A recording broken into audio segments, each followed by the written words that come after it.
chers passagers pour Ninive. Père, en quelque lieu que soit ton cadavre, là s'assemblent tes aigles. Tu nous nourris de ta manne divine. Donne à nos âmes ce dont nous avons vraiment besoin. Nous avons soif de toi, Père. Nous sommes entre tes mains. Nous reposons dans ta présence, nous mûrissons en écoutant ta voix. L'épouse doit se décider et faire face à la chose. Ou bien c'est juste, ou bien c'est faux. Est-ce que la chose la plus importante que ton épouse doive faire, c'est d'écouter ta voix confirmée ou non? Si c'est juste, alors faisons cela. Pas question d'attendre plus longtemps, trouvons maintenant ce qui est la vérité et ce qui est juste, et qu'on s'en tienne à ça. Nous savons que c'est la vérité, nous savons que c'est la voie pourvue par toi pour aujourd'hui. Je dois m'écrier, le lion a rugi, qui ne serait effrayé? Dieu a parlé, qui ne prophétiserait? Nous le voyons dans la parole. Tu l'as promis. Qui peut se taire et rester tranquille? Nous ne voulons pas l'opinion populaire. Nous voulons la vérité. Et nous ne voulons pas accepter autre chose que ce que Dieu a dit qui est la vérité. Le temps est venu de décider sur quel bateau vous êtes. Vous nourrissez-vous de la parole prononcée directement par le Fils de l'homme, ou de quelque chose d'autre? Est-ce que quelqu'un vous dit que vous devez écouter d'autres voix pour être son épouse? Que de passer des bandes dans vos maisons ou dans vos églises n'est pas la chose la plus importante que l'épouse puisse faire. Quelle voix écoutez-vous? Qu'est-ce que cette voix vous dit? Sur quelle voix faites-vous reposer votre destination éternelle et celle de votre famille? Ce n'est pas moi, ce n'était pas le 7e ange, oh non. C'était la manifestation du Fils de l'homme. Ce n'était pas l'ange, son message. C'était le mystère que Dieu a dévoilé. Ce n'est pas un homme. C'est Dieu. L'ange n'était pas le Fils de l'homme. Il était le messager de la part du Fils de l'homme. Le Fils de l'homme est Christ. C'est de lui que vous vous nourrissez. Vous ne vous nourrissez pas d'un homme. Un homme, ses paroles vont faillir. Mais vous vous nourrissez du corps-parole infaillible du Fils de l'homme. N'écoutez aucune voix qui ne donne pas la première place à cette voix, le corps-parole infaillible du Fils de l'homme, devant vous. Ils peuvent prêcher, enseigner, ou faire tout ce que Dieu les a appelés à faire, mais ils ne sont pas la voix la plus importante que vous devez écouter. S'ils croyaient cela, alors ils passeraient cette voix quand vous êtes rassemblés, et vous diraient, cette voix, sur les bandes, est la voix la plus importante à écouter. Celle-là, et celle-là seulement, et ainsi dit le Seigneur. De quelle voix êtes-vous amoureux? Pourquoi a-t-il fait en sorte que sa voix soit enregistrée et emmagasinée? Quelle voix Dieu a-t-il choisi pour prononcer sa parole pour notre jour? Par le prophète auquel il avait pourvu, celui qu'il avait établi pour aller là-bas apporter ce message. Bon, on pourrait penser qu'il aurait pu envoyer un autre prophète, mais c'est Jonas qui l'avait établi pour ça. Et même Élie n'aurait pas fait l'affaire.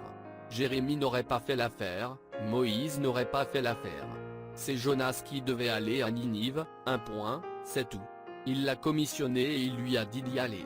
Et quand il dit, va là-bas, Jonas, va à Ninive, personne d'autre que Jonas ne peut y aller. Dieu nous a prédestinés à cette vie. Cette voix prononce les paroles de la vie éternelle pour nous. Pour nous, ceci est la voie pourvue par Dieu. C'est notre bateau. Si vous êtes sur un bateau qui se rend à Tarsis, descendez avant qu'il ne soit trop tard.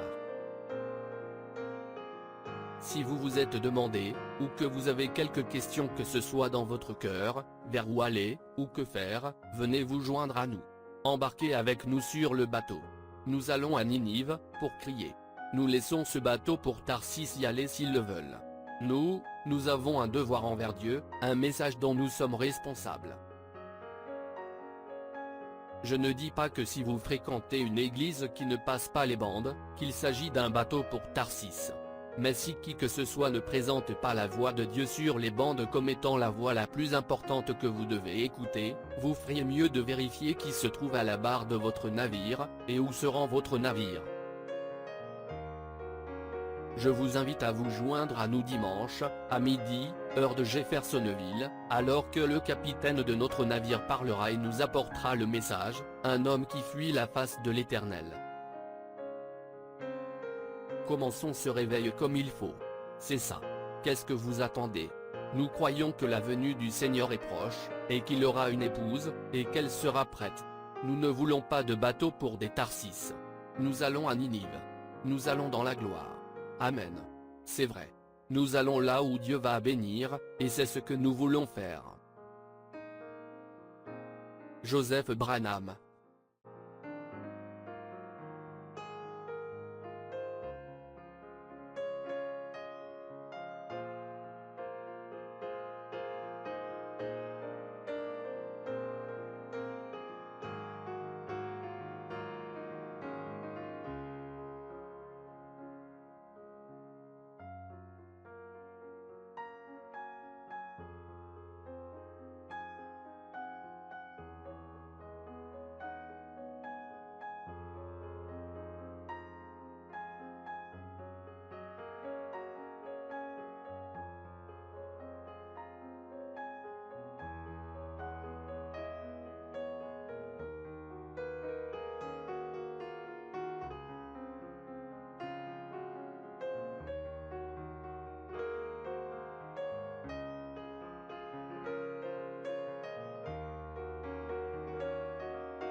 Shalom.